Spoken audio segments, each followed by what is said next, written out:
Welcome to the Contracting Officer Podcast. It's not just for contracting officers. If you work anywhere in the government acquisition world, this podcast is for you. Our topic today is color team reviews, which are a part of industry's proposal process. This episode is brought to you by Skyway Acquisition. Skyway gives you context from former contracting officers, just-in-time training in the government market, and consulting to solve your unique puzzles. Visit askskyway.com to learn more. Okay, let's get started with color team reviews. We've talked on other podcasts about the process on the government side used to build a requirement, release an RFP, evaluate proposals. Just like on the government side, there's a process on the industry side for how you write a proposal and get it submitted on time. Yeah, and when I was a contracting officer, I had no context of that process. I didn't see it. It was just happening magically. The proposals just showed up. Today, we're going to talk about one concept in the process that the industry uses, or a lot of the industry uses, and these are called color teams. So we're going to get into what are color teams and how are they used and why are they important.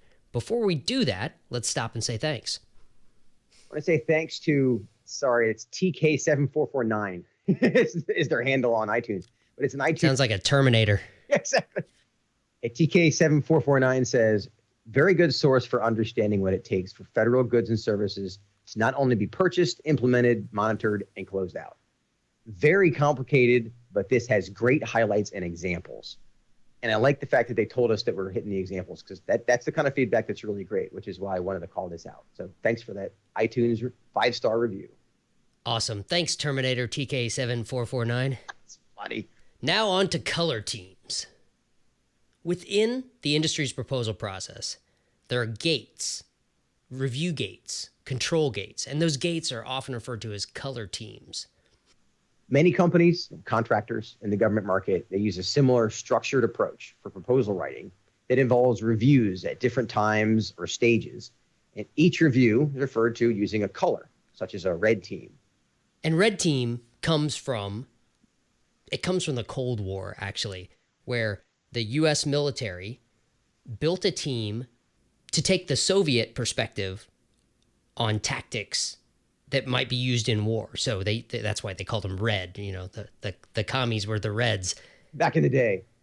And by the way, Moscow was doing the same thing. They were calling it a blue team, which was bad to them. I guess blue is bad. We think red is bad. But the U.S. side would create a team that tried to think like the Soviets would think. And how would you beat the U.S. if you were the Soviets? And that's important to do because the red team, the opposing team, they're trying to overcome the groupthink that happens when all of us on the U.S. side have been educated the same way and think the same way, and we have a great plan. We can't see the holes in it that an adversary might see. So the red team takes that outside look, an independent look, trying to think differently about it in order to poke all those holes in that you're blind to when you've been writing the proposal or creating this strategy or tactics for war. It's very effective. A red team is a way to prepare to make sure that you're looking at it from a perspective other than your own. And in the government proposal evaluation world, the red team is simulating how would the government read your proposal. Red team is just one team in the process. If you're writing a very large and complex proposal, there may be a lot of teams involved. Yeah, there's the blue team, there's the pink team, there's a red team, there's a gold team, there might be a black hat review, a white glove, and then there's ones that we haven't even listed. And it could be unique to industry, it could be unique to the company that's doing it. So we'll stick to blue team, pink team, and red team for now. Otherwise, this is like a 2-hour podcast. It's an entire industry built around this concept. So yeah, it could be long. So let's start at the beginning. Blue team is the first team that you hear about. I got to say, I've never actually called it a blue team, but we still do the same things. What's a blue team do, Kevin? So blue team is, there's a requirement. The contract may be expiring. You know that there's an RFI coming out. You have an idea of what the requirement is going to be, what the proposal could look like. So what is our solution to it?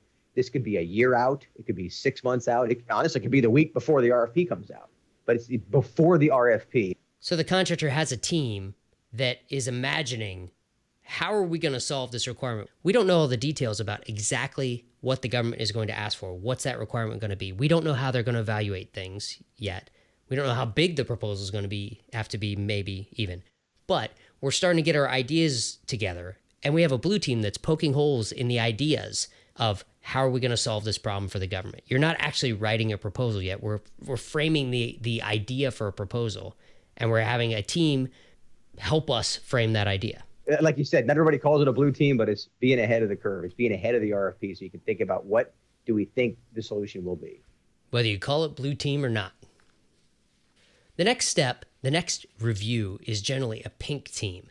This always makes me laugh because we'll talk about red team in more detail in a minute. But red team, like we said, comes back from the Cold War.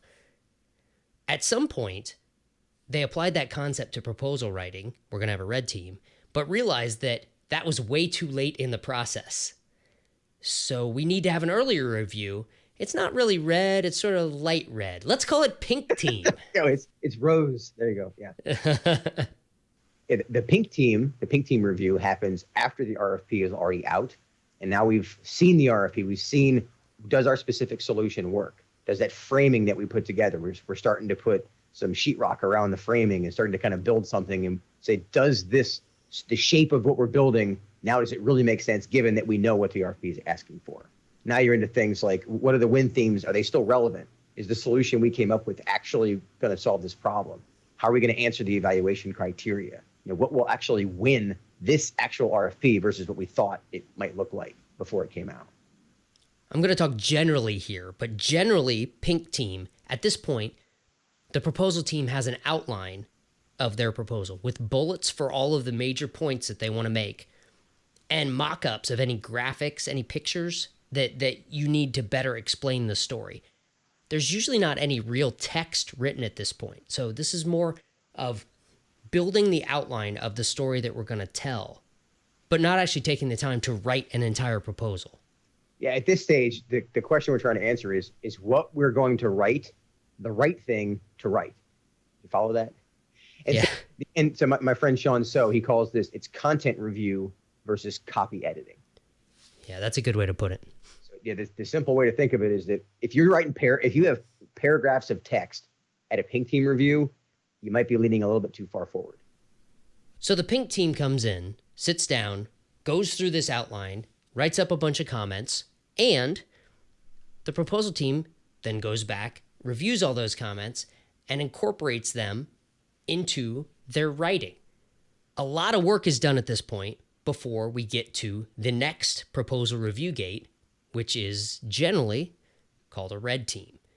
The proposal writing team has incorporated all the pink team comments, hopefully, and they've written what's really the final draft of the proposal. This is the actual text. All the paragraphs are in there. The graphics are mostly done. All the pictures, might not be the final versions, but they're well enough laid out and thought out that people can understand what you're trying to convey from the picture. And you may actually be over the page limit. If the RFP says, 25 pages for this section, you may be at 26 or 27 at this point because you haven't really edited. You haven't really worked out all of the details, but you have all of the thoughts written out. The red team review is when all that text, all those thoughts will get picked apart. You got to make sure the proposal says exactly what we want it to say. And more importantly, it says exactly what the government wants it to say.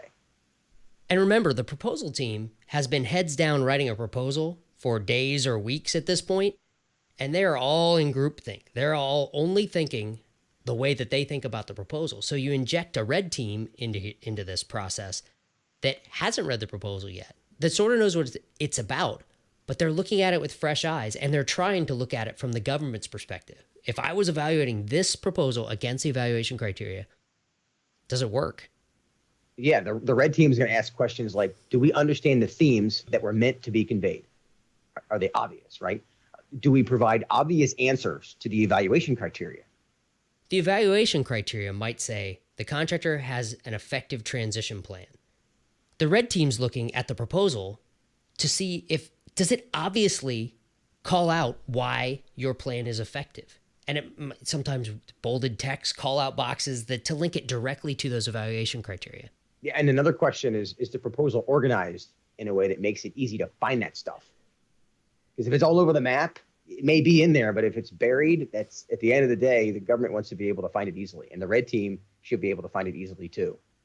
Remember, in big proposals, usually there's many different authors, and each author is an expert or assigned to write one section. The red team is looking at this and trying to help the proposal team avoid submitting a proposal that the government's going to look at and say, wow, this looks like it was written by 12 different people. Because it was. Yeah, it was. It doesn't make any sense. The writing styles are different. The way it's organized is different. The red team's going to be able to call those out because the individual authors and even the proposal manager may not be able to see that. They're too inside it at that point. And even for a small proposal, this makes sense because you may have the technical team, you have your engineers write the technical section, maybe you have one of your BD folks write, your business development folks writes the past performance section. So it's still, even in a smaller company with a smaller proposal, you still end up with maybe 3 or 4 different voices or even 2 different voices. And it still can be confusing if the format's not the same in section. And the red team is when it's discovered. One thing that always comes out in red teams in my world are the little nuances in writing, like active versus passive voice in a sentence. That's not just in your world. That's everywhere. Honestly, they even see it in the RFPs. And when I was writing RFPs, but now that we're writing proposals, it's the same thing. It's active voice is something that we don't hear until it's showed to us. So shown until it's shown to us. Passive voice is a sentence that said, the bag was carried outside by Bob. Whereas active voice is, Bob carried the bag outside. It's amazing how easy it is to miss until red team. I think it's funny because we train this all the time. When the proposal team is first coming in and starting to write, we talk to them, remind them again about try to write an active voice, not passive voice. But you're right, that lots of people think in that passive voice. You want the focus on action. Hence the term active voice. And it's also shorter. It literally has fewer words. If you write out all your passive sentences and then write all your active sentences, all the active sentences are shorter. Very important if you're trying to save proposal space. You multiply that by 30 pages, it's like another half page of text. I'm serious. Red team's a time for thick skin. Sometimes you get a wall of comments along the track changes, little boxes, the comment boxes on the Word document. It'd just be a wall of comments along. It can be brutal. You hope that the red team reviewers don't write, this is the dumbest thing that I've ever read or something like that. But sometimes you get comments like that. Don't get personal. A lot of it is explaining the context of your comment. We actually have during the red team, the first red team, we don't let people make changes to the actual, like inside the paragraphs. It's make a comment and say why it doesn't make sense to you. Tell us why it isn't clear.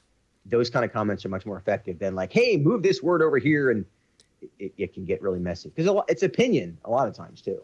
Right. The most frustrating comments that I get out of red teams is when people criticize or tell you why this doesn't work, but they don't actually provide you the answer of what does work. The best red team comments actually are rewritten paragraphs that flow the way the red team reviewer thinks it should flow.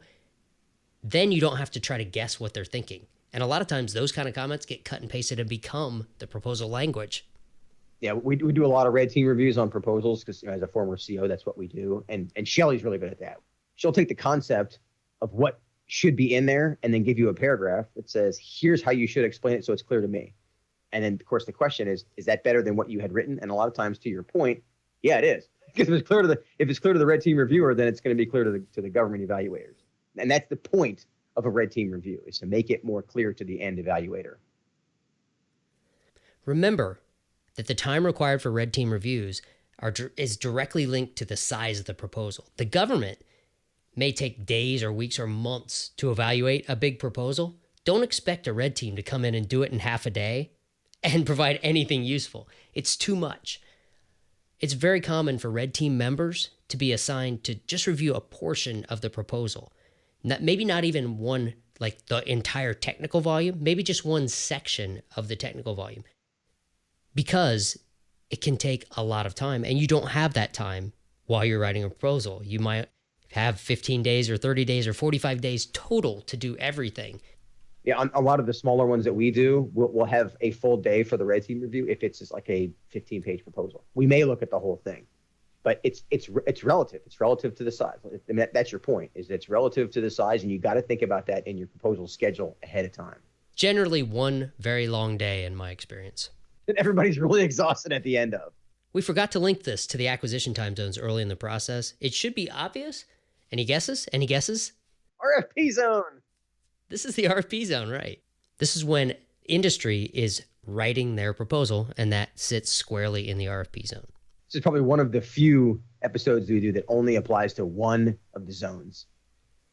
Why is it important to understand the concept of gates, reviews, color teams in proposal preparation? Process matters, especially when you're answering an entire proposal in a fixed amount of time. It helps with expectations. It prevents you from wandering, and it's how the proposals are managed. It's how you make sure that everything gets delivered on time. Yeah, it's very, very difficult to complete a coherent, high quality, and compliant proposal on a deadline without some kind of formal process with built-in reviews. Everyone on the proposal team needs to be on the same schedule, and color teams enforce that schedule. Everyone has to be to a certain point by a certain time, and then it gets reviewed, comments incorporated, and you move on to the next stage all together. You can't have one piece of the proposal lagging behind because you're trying to write a coherent end-to-end proposal. Yeah, you can't submit it in chunks. It's got to be completely done on time. Why is it important for the government to care about this? I'm not sure they need to quote unquote care, but they do. It helps to understand it. So I had no idea what the proposal process looked like when I was a CEO. I didn't understand. I didn't know that color teams existed. The proposal manager is someone I never met. And to understand their playbook, or part of it, the color teams is part of their playbook. It's just like the proposal manager understanding the acquisition time zones. It helps me see the other side, gives me context. Industry cares about this process for obvious reasons. Having a color team review process, it creates a common language for how we're going to go about writing proposals, and a process. It's essential. Even if you're a small business who isn't writing a whole proposal on your own, if you're looking to team with other companies, what happens? Whoever you're teaming with probably has a process that involves color team reviews. Right. The proposal process it's agnostic. It doesn't care about what the industry is, doesn't care about the size of the acquisition, doesn't care about how many different people are involved in it. There still is a proposal process. So these color teams apply, like the acquisition time zones, they apply pretty much in every scenario. Yeah, even on the smallest things, you may only have a red team for a small proposal, and it might be one person that reads it before you submit it and tries to help edit it a little bit, make it a little bit better. But the process is still there. Just like we talk about on the government side, very small acquisitions still have the same gates. There's just not as many people involved and not as much documentation on the smaller acquisitions. Like you were just saying, most everywhere you go on the industry side, you'll see some form of this process. Large companies often have proposal managers on staff, employees, whose sole responsibility is to manage proposal teams through the process over and over and over again.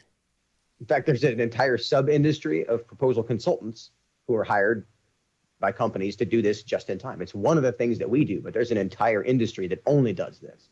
And even big companies, sometimes we have too many proposals to write, more proposals than our proposal managers on staff can handle. We hire outside consultants all the time to help. I think the most important reason industry should care about color teams and a review process is because you have to build recovery time into your proposal schedule after each color team to incorporate their comments. It's no good to have a review if you don't also have time built in to react to their comments. If you're just going to ignore everything they say, don't bother with the review. It's common for the red team review to result in extensive rewrites to the proposal. And I've seen it in worst case scenario, the red team comes in and just blows the whole thing up. And the proposal team essentially has to rewrite everything from scratch. And that usually only happens if they didn't pay attention to the pink team comments at all, and they're still motoring down their road without taking that outside independent view into account.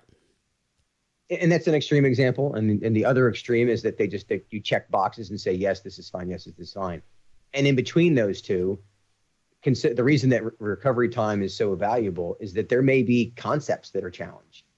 We may have to actually take the time to think through what's the better way to solve this. It might not just be editorial writing text. We we need to tweak how our company delivers this, how we explain how we deliver it. It might be bigger than that.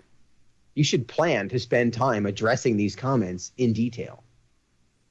One of the rules of Red Team review for us is no new concepts at Red Team. So if there's a grand idea that you're like, hey, the government wants this cool widget, the time to bring that up is not at Red Team, because Red Team's, it's a final draft. It can be very difficult to stick to that. I get it. And sometimes if there's a fatal flaw, you have no choice but to scramble to incorporate these grand new ideas at the last second. But I think that is a good rule of thumb, to be able to say, at this point, we're pretty much done. We don't have time to go off on this other tangent. Right. Unless it's critical to the result. Sometimes a new idea has percolated throughout the process. That's different. But what we don't want to have is the habit of, oh, we'll talk about that at Red Team. No, we talk about it at Pink Team. We fix it now so that we aren't scrambling with, 24 hours left before the proposal's due. By the time you get to Red Team, it's too late to make major changes to the proposal. If you need to make major changes, you might want to consider not submitting anything at all. Cut your losses right now. It's similar to getting the answer to an RFP question the day before the proposal's due. You just don't have enough time to make the adjustment. So a really big Red Team comment that we can't adapt to, it's the same kind of feeling. Okay, it's time to wrap this thing up, Kevin. From the government side, as a contracting officer, I had no idea what color teams were. Maybe people know. Maybe they're learning about that in classes I never took. But I skipped that day. But it gives you context. Understanding that these color team reviews happen, it gives you context on what the industry's doing. On the industry side, once you grasp this basic concept, if you're a small company that's doing subcontracts, if you're a small company who's just going after smaller contracts, or even if you're a large company, don't expect people necessarily to know what these are. If they know what these are, you're going to communicate better. Going back to your comment about it's a common language. If we all understand what the Red Team and the Pink Team are, we're going to have more effective communication throughout the proposal process. I agree. Everyone using the same terms is essential. The quality of the final proposal is directly linked to the quality of the color reviews. So everyone needs to have the same expectations of what those reviews are. It's important to make sure that you find high quality reviewers.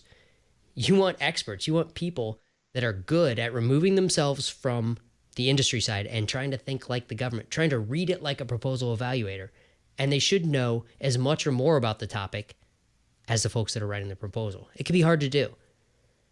You have to make sure that those high quality reviewers commit the time necessary to properly review and comment on the proposal. And that means that you need to stay on schedule as a proposal team if you expect your reviewers to block that time on their calendars. You can't keep changing the date of the color team and expect people to be able to show up for it. And my last point is to make sure that your proposal writing team takes the color team comments seriously. If they don't, you might as well not do the review. If you don't take the Pink Team comments seriously, you're likely to get blown up at Red Team. If you don't take the Red Team comments seriously, you're likely to submit a disjointed proposal that doesn't actually answer the questions that the evaluation criteria need answered in order for you to win. And if you don't win, what was the point of submitting it? I mean, that is the expectation. It's not going to happen all the time. I get that, but that's the expectation. What's the point? That's where we end today. Talk to you later, Kevin. See you, Paul. Thanks for joining us for this episode of the Contracting Officer Podcast. As always, you can send your questions, comments, or complaints to me at paul@contractingofficerpodcast.com. Or even better, help us make the podcast more valuable to you by scheduling a time to talk directly to Kevin at askskyway.com.